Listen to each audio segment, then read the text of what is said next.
ایک بار جب لڑکی کی شادی ہو جاتی ہے تو پھر مائکے میں رہنے کا کوئی تصور ہی پیدا نہیں ہوتا. لڑکی کو چاہیے کہ وہ اپنے شوہر کے گھر میں رہے. یہاں پہ سوال سسرال میں رہنے کا نہیں ہے, یہاں پہ سوال شوہر کے گھر میں رہنے کا ہے. جس طرح آپ اپنے گھر کو, جس طرح آپ اپنے ماں باپ کے گھر کو اپنا گھر سمجھتے ہیں, اپنا گھر کہتے ہیں, اسی طرح آپ کو چاہیے کہ اپنے شوہر کے گھر والوں کے گھر کو بھی آپ اپنے شوہر کا گھر سمجھیں, اور شوہر کا گھر ہی آپ کا گھر ہوتا ہے. بات سمجھنے والی ہے کہ دھیان سے سمجھے گا. اب چاہے آپ کا جو شوہر جس گھر میں رہتا ہے وہ شوہر کی کمائی کا گھر نہیں ہے, وہ اس کے ماں باپ کا گھر ہے, یا پھر اس کے دادا دادی کا گھر ہے, یا پھر اس کے پردادا دادی کا گھر ہے, لیکن آپ شادی کر کے اسی گھر میں لائے گئے ہیں,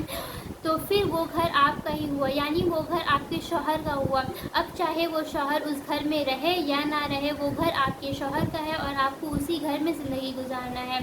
اس کے علاوہ شریعت یہ کہتی ہے, لیکن اس لڑکی کے لیے یا اس عورت کے لیے یہ کرنا بہت مشکل ہو جاتا ہے شوہر کے بغیر زندگی گزارنا, کیونکہ شوہر کے بغیر اس کے ماں باپ کی خدمت کرنا, اس کے بھائی بہن کی خدمت کرنا, اس کی ضرورتوں کو پورا کرنا, گھر کا کام کاج کرنا, جبکہ بیوی کو شوہر کا پیار بھی نہیں ملتا. تو شریعت کے مطابق لڑکی کو اس کے سسرال میں ہی رہنا چاہیے, لیکن مرد کو یہ چاہیے کہ جہاں میں رہ رہا ہوں, جہاں میری نوکری ہے, اپنی بیوی اور بچے کو اپنے ساتھ ہی لے جائیں, کیونکہ اللہ تعالیٰ کے نزدیک یہ بہت ہی ناپسندیدہ عمل ہے کہ میاں اور بیوی دونوں الگ الگ رہیں. اللہ تعالیٰ ایسا نہیں دیکھ سکتے, وہ اس عمل کو پسند نہیں کرتے. لیکن